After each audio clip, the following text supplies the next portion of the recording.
Despa Dendi Irawan adalah bukti bahwa keterbatasan tidak menentukan arah hidup seseorang. Sebagai seorang tunanetra, Despa menjalani hidup dengan cara yang tidak biasa. Ia adalah seorang psikolog, motivator, dan inspirator yang aktif menyampaikan pesan tentang kekuatan diri dan penerimaan hidup. Magister Psikologi tunanetra satu-satunya adalah saya.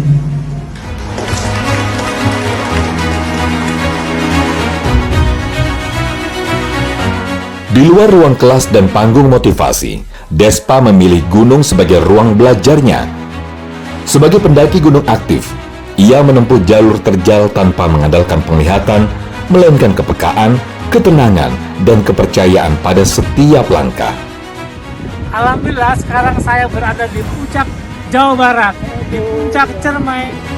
Bagi Despa, mendaki bukan tentang menaklukkan alam, tetapi tentang mengenal diri, menghadapi rasa takut, dan belajar bertanggung jawab atas pilihan hidup. Melalui perjalanannya, Despa menolak dipandang sebagai objek simpati. Despa memilih hadir sebagai manusia utuh yang terus bergerak, belajar, dan menginspirasi. Karena baginya, hidup adalah jalur, dan setiap orang berhak memilih untuk terus melangkah naik. Gue mungkin gak akan sampai sini kalau nggak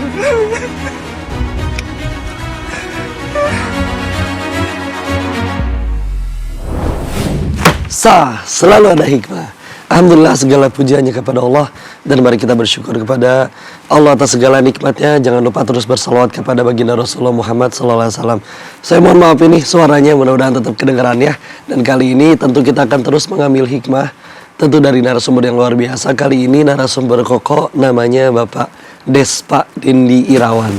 Beliau seorang tunanetra tapi profesinya sebagai konselor profesional, pembicara di berbagai seminar, kampus, lulus S1-nya bimbingan konseling, S2-nya psikolog, Masya Allah. Dan juga tercatat sebagai konselor di Universitas Negeri Padang. Dan beliau disabilitas pertama yang memperoleh izin praktek layanan konseling. Bahkan udah buka praktek di Tangerang Selatan nih, Masya Allah. Keren banget ya, Masya Allah. Kita langsung tanya-tanya ke beliau ya. Assalamualaikum warahmatullahi wabarakatuh. Waalaikumsalam kok, sehat kok. Alhamdulillah, Alhamdulillah. Izin tanya-tanya ya. Siap-siap kok. Pak Despa, izin tanya.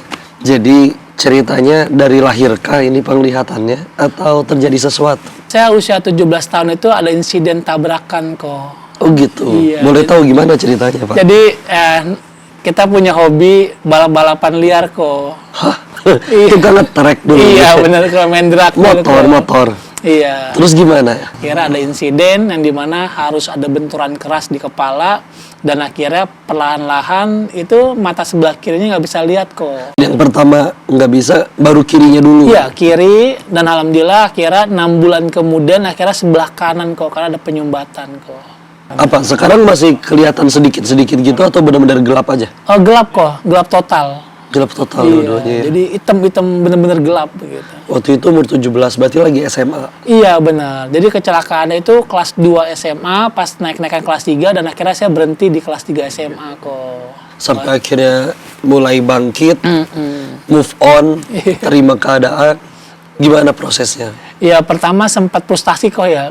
Ya depresi, kecewa, sempat bertanya kenapa saya harus dibutakan gitu kok. Akhirnya saya berpikir, belajar tentang dunia konseling, belajar tentang dunia psikologi, ikut seminar-seminar, baca-baca buku. Akhirnya mulai tertarik memahami tentang persepsi, asumsi, berpikir. Nah, seperti rasional itu adalah dibangun dari pikiran kita, pengetahuan kita, dan pengalaman kita. Sesuatu yang tidak mungkin menjadi mungkin karena rasional berpikir itu sendiri yang dibangun kok. Iya. Terus dari situ akhirnya jadi pengen kuliah. Iya kok. Akhirnya saya tertarik sama dunia psikologi. Akhirnya saya SMA lagi kok di usia 20 tahun. 20 beresin ulangin ya. SMA lagi kok kelas 3 langsung ya. Oh langsung kelas 3. Iya. Begitu lulus langsung kuliah S1 bimbingan konseling selama 4 tahun di Indra Prasta. Akhirnya saya tertarik dalam dunia profesi konselor kok.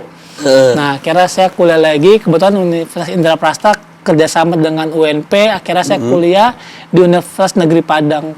Berarti udah mulai yang kegiatan sekarang kan praktek seminar gitu ya? Iya benar. Itu mulai kapan? Udah jalan berapa tahun? Kalau mulai seminar dari tahun 2010 kok. Sebelum Sampai lulus sekarang. bimbingan konseling Masya saya Allah, udah udah. ngisi-ngisi di mana-mana kok. Udah jalan 16 tahun ya. Iya kok.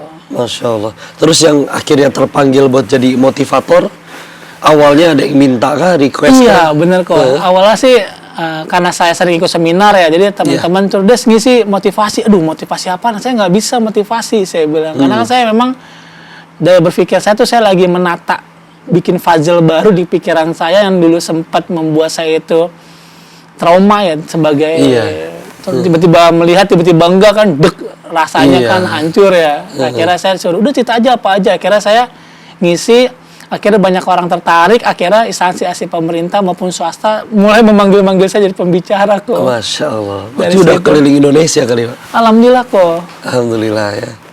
Dan waktu kejadian kan belum nikah berarti ya? Oh iya benar. Yang kok. nguatin siapa berarti? Oh mama kok dampingin. sama orang tua kok. Mama sehat, Sama orang tua ayah, masih iya, ada. sehat. Gimana motivasinya? Saya nangis kok, saya nangis dalam kamar, nundukin kepala, tiba-tiba ayah saya bilang, ngapain nangis? Dia bilang gitu. Saya bilang, ya aku nggak bisa melihat. Gimana hidup aku ke depannya? Dia bilang, Despa mau tahu, pesawat yang bisa terbang bukan karena ada sayapnya atau karena mesin yang besar, tapi di dalam pesawat ada ilmu yang membuat besi besar itu bisa terbang. Ih, cengli. Saya berpikir Mantap. tuh, wah, berarti saya bisa terbang juga nih, gitu kan. Ya, akhirnya Bisa. saya memutuskan untuk sekolah kok. Masya Allah. Akhirnya- Dan ketika Allah sudah beri izin terbangkan, tetap melejit, tetap melesat. Di Iya, saat yang lain matanya masih melihat kemaksiatan, ini malah jadi manfaat ya. Iya. Alhamdulillah. Jadwal paling dekat nih kapan ngasih motivasi lagi nih? Saya tanggal 7 kok di Banten kok. Iya, Masya Allah. Di mana? Di kampus gitu? Ya di kampus. Paling sering di kampus-kampus Iya, buat mahasiswa gitu kali ya? kampus-kampus, kayak di instansi pemerintah maupun swasta kok. Masya Allah. Tapi kebanyakan kita konseling kok. Karena kan ya tadi ya praktek ya. Iya. Masya Allah. Jadi kita buka layanan konseling offline sama online kok. Udah sampai ada timnya berarti ya? Oh ada. Bener. Udah sampai ada karyawan yang kerja? Iya ada kok. Udah berapa orang Pak? Yang gabung sama kita ada 6 orang kok.